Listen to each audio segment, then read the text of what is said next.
नमस्कार। आज हम कक्षा 10th का दूसरा लेसन अम्ल, क्षारक एवं लवण का अध्ययन करने वाले हैं। इसका अध्ययन कराने के लिए हम विभिन्न प्रकार की सामग्रियों का उपयोग करेंगे।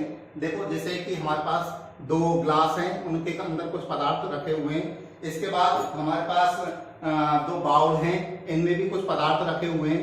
ठीक है ना। एक ट्रे है, ट्रे के अंदर देखो लिटमस पत्र रखे हुए हैं। ये नीला लिटमस पत्र है और ये लाल लिटमस पत्र है। तो हम इन सभी सामग्रियों का उपयोग करके विभिन्न प्रकार के समय समय पर प्रैक्टिकल करके आपको दिखाएंगे। इसलिए इस चैप्टर को पूरा पढ़ना, अंत तक वीडियो में बने रहना आप लोग, है ना, और सही ढंग से समझने का प्रयास करना। तो सबसे पहले हम देखते हैं अम्ल किसे कहते हैं और क्षारक किसे कहते हैं। देखिए, अम्ल और क्षारक को कंपेयर करके मैं यहाँ पर पढ़ाऊंगा। आप लोग जब इसके नोट्स बनाओ तो पहले एसिड को लिख लेना पूरा, और फिर बेस को मतलब क्षारक को लिख लेना, या फिर ऐसे भी लिख सकते हो, है ना। तो अम्ल और क्षारक के अंदर अंतर क्या क्या होते हैं इसको देखते हैं। तो इधर हम अम्ल लिख देते हैं, अम्ल, और इधर लिख देते हैं क्षार या क्षारक। ठीक है। तो अम्ल किसे कहते हैं और क्षारक किसे कहते हैं। देखिए, अम्ल और क्षारक एक दूसरे के विरोधी होते हैं। क्या होते हैं? विरोधी होते हैं, और ये एक दूसरे के प्रभाव को नष्ट कर देते हैं। ये एक दूसरे के विपरीत काम करते हैं। जैसे ये प्लस निकालता है तो ये क्या निकालेगा? माइनस। ठीक है ना। ये कुछ भी काम करे, ये नीले को लाल करेगा तो ये लाल को नीला कर देगा। तो हम इसी आधार पर इनके अंतर देखते हैं। देखिए, पहला हम देखते हैं अम्ल में। अम्ल किसे कहते हैं? अम्ल या ये स्वाद में खट्टे होते हैं,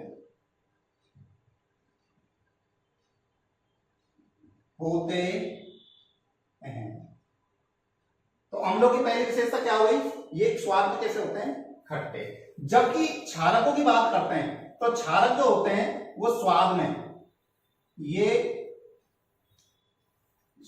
में तीखे कड़वे होते हैं।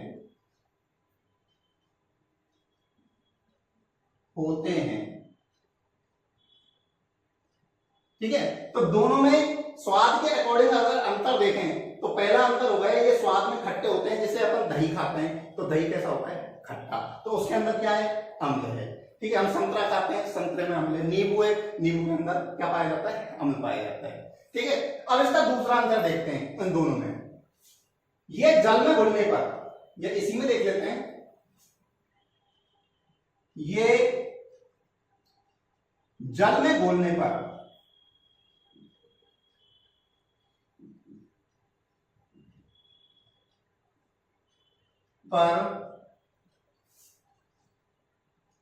H प्लस आयन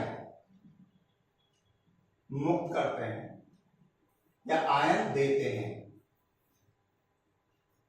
ध्यान रखना, ये जल में घोलने पर क्या देते हैं? H plus ion. इसका विशेष ध्यान रखना। ठीक है। जबकि ये जल में घुलने पर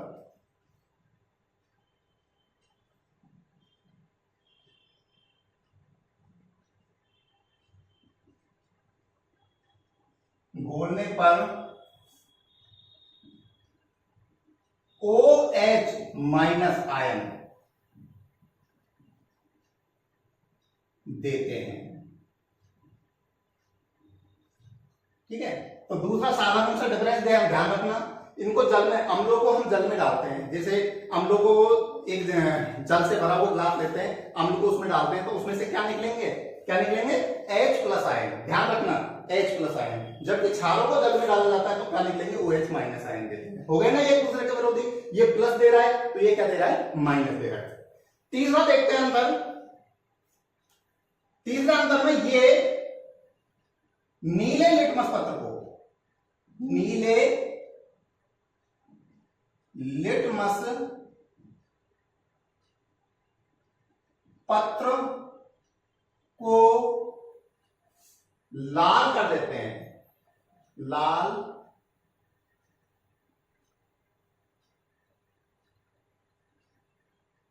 देते हैं। ठीक है ना। जबकि क्षारकों की बात करते हैं तो ये लाल लिटमस पत्र को लाल लिटमस पत्र को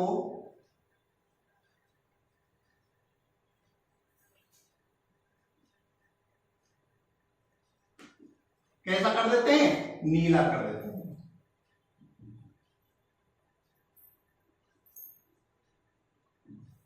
देते हैं, ठीक है। अब हम यहां पर कुछ अम्लों के उदाहरण लेते हैं और कुछ क्षारों के उदाहरण लेते हैं। तो अम्लों के उदाहरण एग्जाम्पल के रूप में देखते हैं। देखो जैसे HCl, हाइड्रोक्लोरिक अम्ल, ठीक है, नाम सुना होगा और इनको याद भी रखना है हमको, ठीक है ना। H2SO4, H2SO4 इसे बोलते हैं सल्फ्यूरिक अम्ल, ठीक है। नेक्स्ट है HNO3, ये नाइट्रिक अम्ल है, ठीक है ना। और भी अम्ल होते हैं, लेकिन इन तीन को तो विशेषकर तुम्हें याद रखना ही है 10th लेवल पे, ताकि रिएक्शंस वगैरह करवाएं तो इजीली हम इनका उपयोग करते हुए रिएक्शन कर लें, ठीक है। जबकि क्षार को भी बात करते हैं तो OH- आयन मुक्त करते हैं। तो देखो एग्जांपल देखेंगे, NaOH, ठीक है, सोडियम हाइड्रोक्साइड बोलेंगे इसको, NaOH। दूसरा KOH,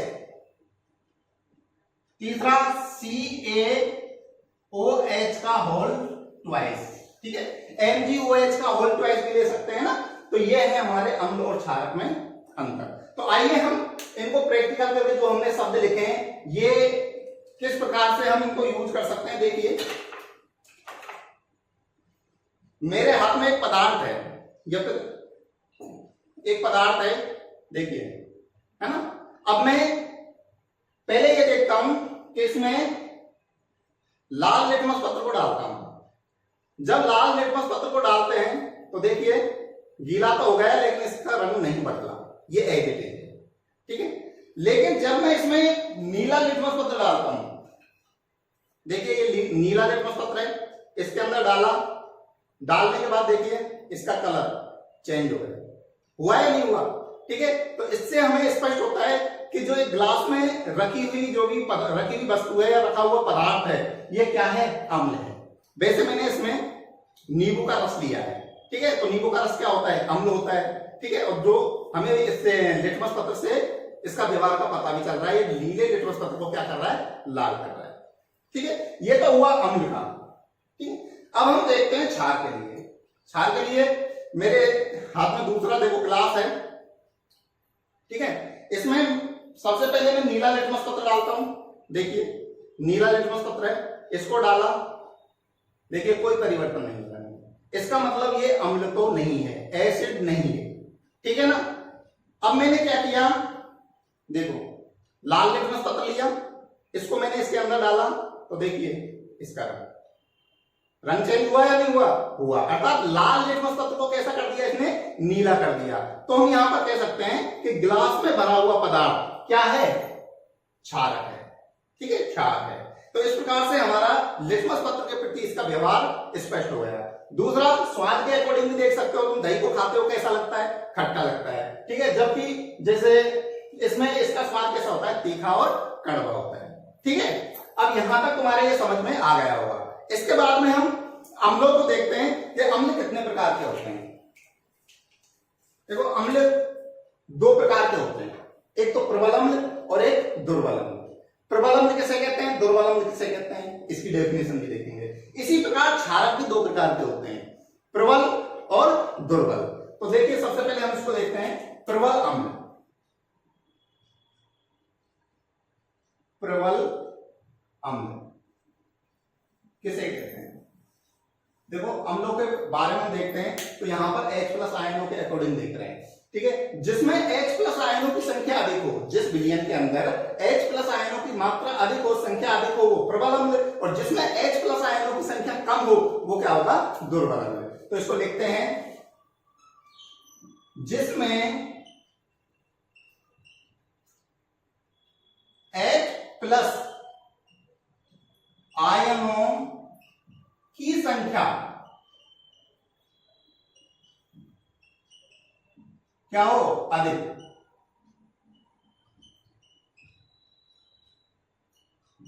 हो, उसे क्या कहेंगे, प्रबल अम्ल। जबकि दुर्बल अम्ल की बात करते हैं, दुर्बल अम्ल, देखिए दुर्बल अम्ल किसे कहते हैं, जिसमें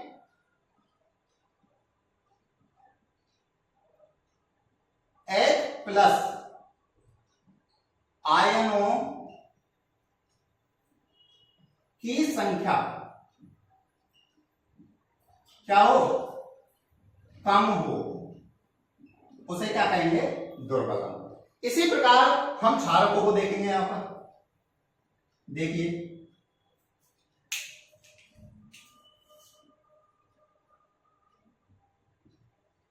प्रबल क्षार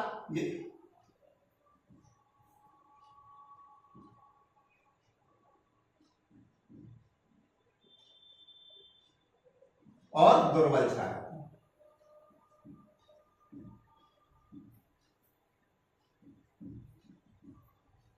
ठीक है, तो प्रबल क्षारक किसे कहेंगे, और क्षारकों को किसके अकॉर्डिंग देखा था हमने, OH- आयनों के अकॉर्डिंग, है ना। तो जिसके अंदर या जिस में OH- आयनों की संख्या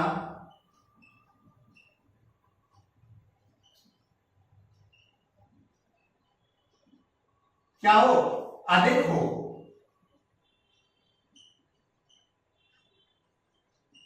उसे क्या कहेंगे, प्रबल अम्ल। और प्रबल क्षार।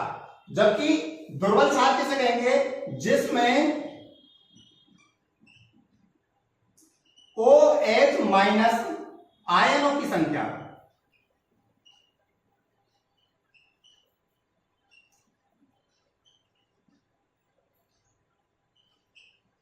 कम हो, उसे क्या कहेंगे, दुर्बल क्षार।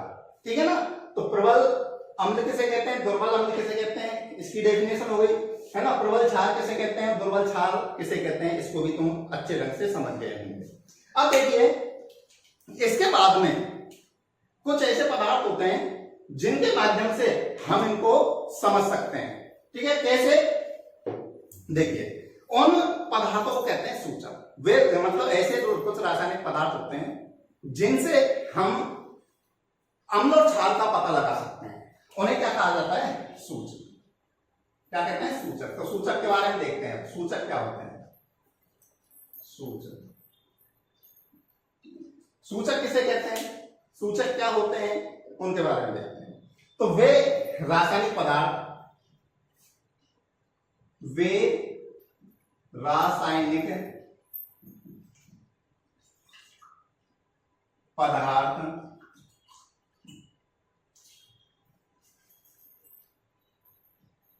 जिनका रंग, कहीं तो रंगों के अकॉर्डिंग देखेंगे, या फिर गंध अम्लीय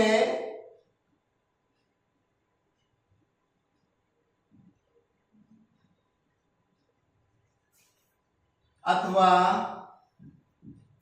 क्षारकीय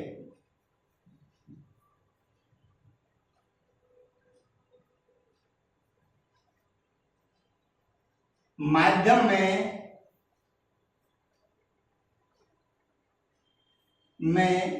बदल जाती हो,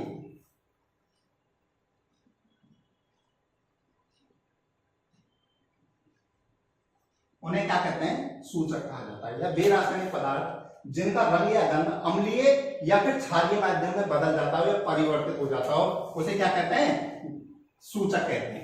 एक शब्द है तुम्हारे में, गंधीय सूचक किसे कहते हैं। गंधीय वो मतलब है स्पेशली गंध के लिए, है ना। वे पदार्थ जिनकी गंध अम्लीय या क्षारीय माध्यम में क्या हो जाती है, परिवर्तित हो जाती है, बदल जाती है ना, उसे क्या कहते हैं, गंधीय सूचक कहा जाता है। तो इसका प्रैक्टिकल करके देखते हैं सूचकों के बारे में। देखिए, ये मेरे हाथ में खाली गिलास है, इसके अंदर मैंने इसमें क्षार लिया है। ठीक है, क्षार रख लिया, कैसा दिख रहा है, दिखाई कैसे दे रहा है, व्हाइट। ठीक है, ये एक पदार्थ है मेरे हाथ में जिसका रंग कैसा दिखाई दे रहा है, येलो। देख लेना, येलो। अब इसमें से मैं 1 चम्मच इसमें डाल दूंगा।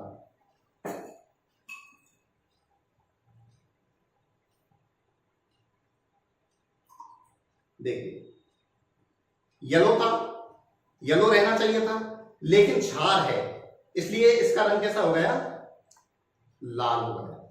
ठीक है ना। अब देखो रंगों को मिलाओ, इसमें कितना है, येलो रंग है, और इसमें कैसा हो गया, रेड। तो ये क्या हो गया, एक तरह से सूचक हो गया। इससे पता चल रहा है कि जो एक ग्लास में रखा हुआ पदार्थ था ये क्या था, क्षारक, ये क्षार। ठीक है ना। तो इस प्रकार से बहुत सारे ऐसे सूचक हैं जिनको मिला करके हम अम्लों का या क्षारकों का पता लगा सकते हैं। ठीक है। अब हम देखते हैं आगे नेक्स्ट। यहां तक तुम्हारे अम्ल, क्षार और सूचक ये क्लियर हो चुके हैं। ठीक है। अब एक तीसरा और पदार्थ है यहां पर, क्या, लवण। लवण क्या होता है, देखो इसको समझने से पहले एक छोटा सा उदाहरण हम लेते हैं। जैसे मेरे पास 2 ग्रुप हैं, एक ए ग्रुप है और एक बी ग्रुप। ए का और बी का 36 का आता है। 36 का आता मतलब ये इसको देख के खुश नहीं है और ये इसको देख के खुश नहीं है। इसका काम बी ए की है, सिर्फ इसका विरोध करना, इसके विपरीत काम करना। ठीक है ना। और इसका काम भी एक ही है कि हम जो ए ग्रुप है उसका विरोध करेंगे, उसके विपरीत काम करेंगे। ठीक है। लेकिन किसी ने इन दोनों को क्या कर दिया, मिला दिया, मिला करके एक ग्रुप बना दिया सी। अब ग्रुप सी तो बन गया, लेकिन इन दोनों का काम तो खत्म हो गया ना, क्योंकि इसका काम क्या था, इसका विरोध करना, इसके विपरीत काम करना। ठीक है। तो ये भी उदास, इसका काम क्या था, इसका विरोध करना। ठीक है, इसके विपरीत काम करना, लेकिन इसका काम भी खत्म हो गया, इनको कोई काम ही नहीं है। अब ये दोनों उदास बैठ रहते हैं, तो ये क्या हो गया, दोनों उदास होकर के रहने लगे। ठीक है। तो यहां पर इन दोनों को मिलाने के बाद में ये जो निष्कर्ष निकल के सामने आया, इसी को बोलते हैं उदासीनीकरण। क्या कहा जाता है, उदासीनीकरण। तो इसी प्रकार इसे अम्ल और क्षारों के रिएक्शंस देखेंगे हम। तो सबसे पहले देखते हैं उदासीनीकरण अभिक्रिया से। ठीक है।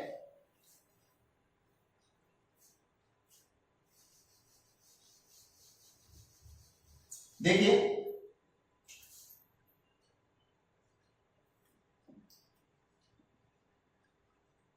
उदासीनीकरण अभिक्रिया,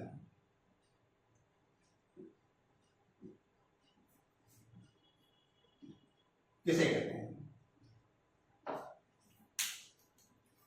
ऐसी रासायनिक अभिक्रिया, ऐसी रासायनिक अभिक्रिया जिसमें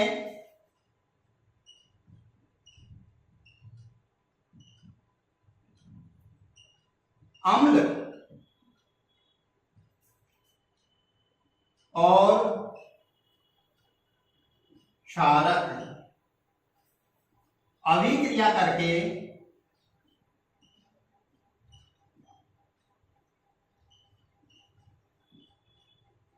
लवण और जल बनाते हैं,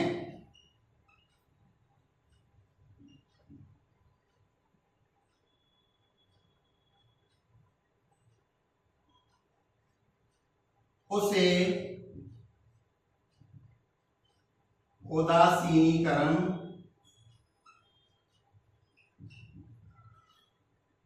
अभिक्रिया कहा जाता है।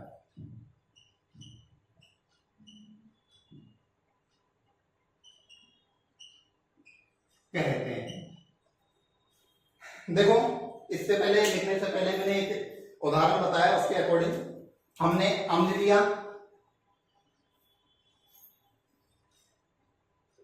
प्लस क्षारक लिया। ठीक है। इन दोनों को मिलाया, रिएक्शन करवाई, तो क्या बना, लवण प्लस क्या बना दिया, जल। ठीक है। इस पूरे रिएक्शन को ही क्या कहा जाता है, उदासीनीकरण अभिक्रिया कहा जाता है। ठीक है। अब एक अम्ल लेके देख लेते हैं और एक क्षार ले लेते हैं। देखिए जैसे यहां पर हमने एक अम्ल लिया, अम्ल जैसे इसमें से ले लो HCl, क्या है? अम्ल। क्षारक ले लो एक उधर से NaCl NaOH, ठीक है, NaOH इक्वल टू, इसकी रिएक्शन कर रहे हैं, ये क्षारक है तो इसमें NaCl बना, ठीक है। NaCl क्या है? लवण, और बचा क्या? H2O, जल बच गए, ठीक है ना। तो इस प्रकार से हम उदासीनीकरण अभिक्रिया देख सकते हैं। अम्ल और क्षार आपस में क्रिया करके लवण और जल का निर्माण कर रहे हैं, इसलिए इसे क्या कहेंगे? उदासीनीकरण अभिक्रिया। इस अभिक्रिया को मैं उधर लिख देता हूं, ठीक है।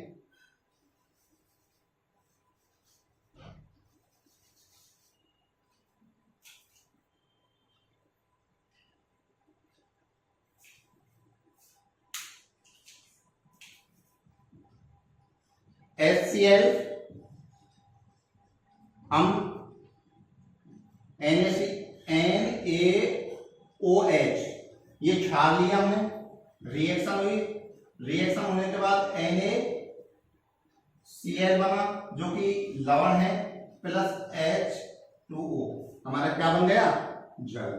तो ये जो अभिक्रिया है ये उदासीनीकरण अभिक्रिया है, ये उदाहरण दे सकते हैं, ठीक है ना। इसके बाद में हम अम्ल और क्षारकों की धातु से रिएक्शंस देखते हैं।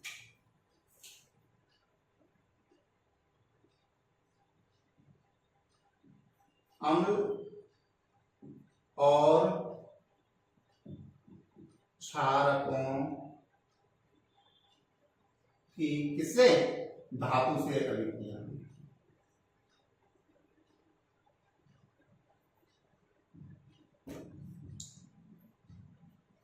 देखिए धातु से रिएक्शन पहले अम्लों को देखेंगे हम। इसके लिए हम क्या करेंगे? इमेज कर लेना, एक स्टैंड लेंगे, सबसे पहले स्टैंड लेंगे, ठीक है। इस स्टैंड पे एक परख नली लेंगे और इसको इस तरह स्टैंड पे सेट कर दें, ठीक है। इसके बाद इसके अंदर एक हमने अम्ल ले लिया और इसमें कुछ धातु के टुकड़े डाल दिए। जैसे मान लिए ये हमारे धातु के टुकड़े हैं, ठीक है, ये धातु के टुकड़े। अब हम इसका मुंह बंद कर देंगे कॉर्क के माध्यम से,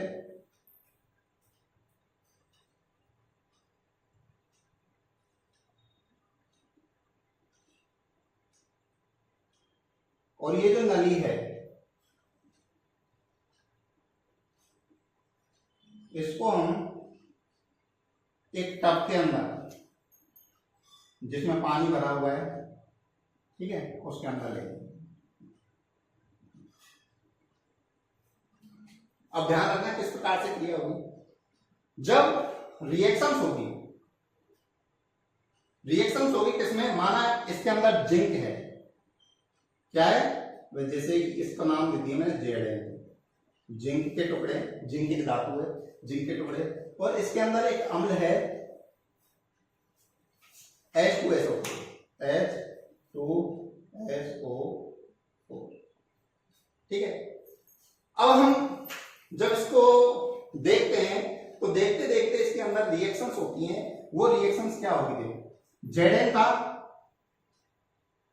प्लस अम्ल H2SO4 से क्रिया करेगा, ठीक है। Zn H2SO4 से क्रिया करेगा तो क्या बनाएगा? देखिए ZnSO4 बनाएगा, ठीक है। और बचेगी क्या? प्लस हाइड्रोजन गैस उत्पन्न, ठीक है। अब इससे कैसे पता चलेगा कि निकलने वाली गैस कौन सी है? हाइड्रोजन। तो देखिए जब गैस निकलेगी, गैस बनेगी तो इस नली के माध्यम से इस टब में आएगी और यहां बुलबुले दिखाई देंगे, ठीक है। और बुलबुले जैसे ही बाहर निकले तो उसके पास हम जलती हुई तीली ले जाएंगे।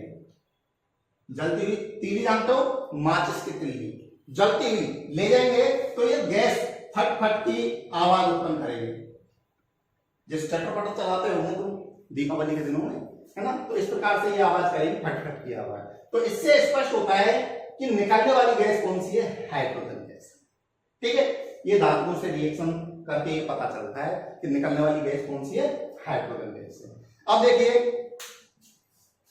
एक और ध्यान रखना, धातुओं की ऑक्सीजन से, ये तो अलग हो गया है ना, इसके बाद धातुओं की ऑक्सीजन से अभिक्रिया। कई बार एग्जाम में पूछ लेता है कि धातुओं की ऑक्सीजन से अभिक्रिया कराने पर क्या उत्पन्न होता है। तो धातुओं की ऑक्सीजन से जब रिएक्शन कराते हैं तो क्या होता है, धातु ऑक्साइड उत्पन्न होता है। जैसे ये अलग से ध्यान रख लेना,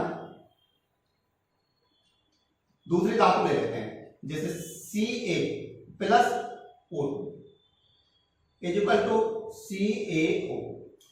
ठीक है, ये धातु है, ये ऑक्सीजन है, ऑक्सीजन से अभिक्रिया कराते हैं तो ये क्या आएगा, धातु ऑक्साइड। ठीक है ना, यहां पर धातु ऑक्साइड निकल गए। अब देखिए इसके बाद में अब हम देखते हैं धातुओं की क्षारकों से रिएक्शन। देखिए हमने जेडेनिक धातु ली, उसकी एक क्षारक से रिएक्शन करते हैं, क्षार से NaOH, एक क्षार है। इससे जब रिएक्शंस करते हैं, इसकी रिएक्शन करते हैं तो क्या बनेगा, Na2ZnO2। ठीक है, सोडियम जिंकेट का निर्माण होगा और निकलेगी क्या, हाइड्रोजन गैस। ठीक है ना, तो इस प्रकार से हम देखेंगे कि धातुओं की अम्लों से रिएक्शन करते हैं तो क्या बनता है, और धातुओं की क्षारों से रिएक्शन करते हैं तो क्या करते हैं। अब हम देखते हैं एक इसी से संबंधित टॉपिक है तनुकरण। तनुकरण क्या होता है, तनुकरण के अंदर हम देखते हैं कि हमारे पास कोई भी अम्ल है या क्षार है, ठीक है, जब उसको जल में मिलाते हैं तो उसकी सांद्रता में प्रति इकाई आयतन कमी हो जाती है।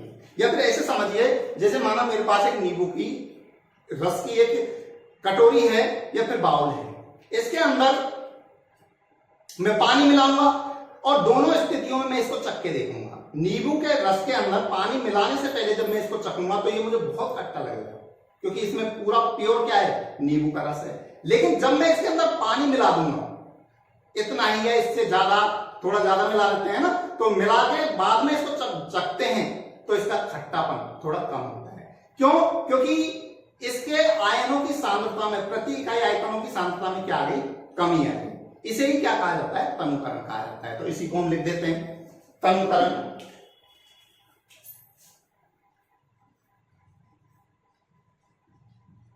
तनुकरण किसे कहते हैं, जल में अम्ल या क्षार मिलाने पर, जल में अम्ल या क्षार मिलाने पर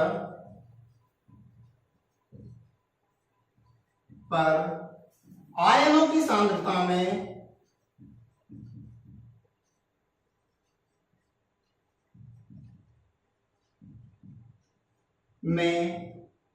प्रति इकाई आयतन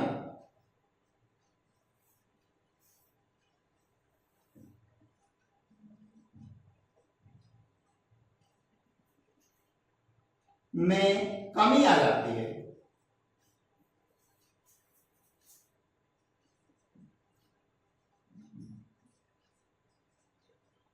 इसे तनुकरण कहा जाता है। ठीक है, तो तनुकरण की डेफिनेशन यहां पर कंप्लीट हो गई। इस टॉपिक में हमने लगभग आधा लेसन कवर कर लिया है। नेक्स्ट वीडियो जल्दी ही आपके सामने पहुंचा दी जाएगी, और ये वीडियो ज्यादा से ज्यादा अपने फ्रेंडों को शेयर करो, अपने रिलेटिव्सों को शेयर करो, ताकि उनकी भी हेल्प हो सके, है ना। और यदि आपने वीडियो अब तक लाइक नहीं किया तो लाइक भी कर लेना, और यदि मेरे चैनल को सब्सक्राइब नहीं किया है तो चैनल को सब्सक्राइब कर लेना। धन्यवाद।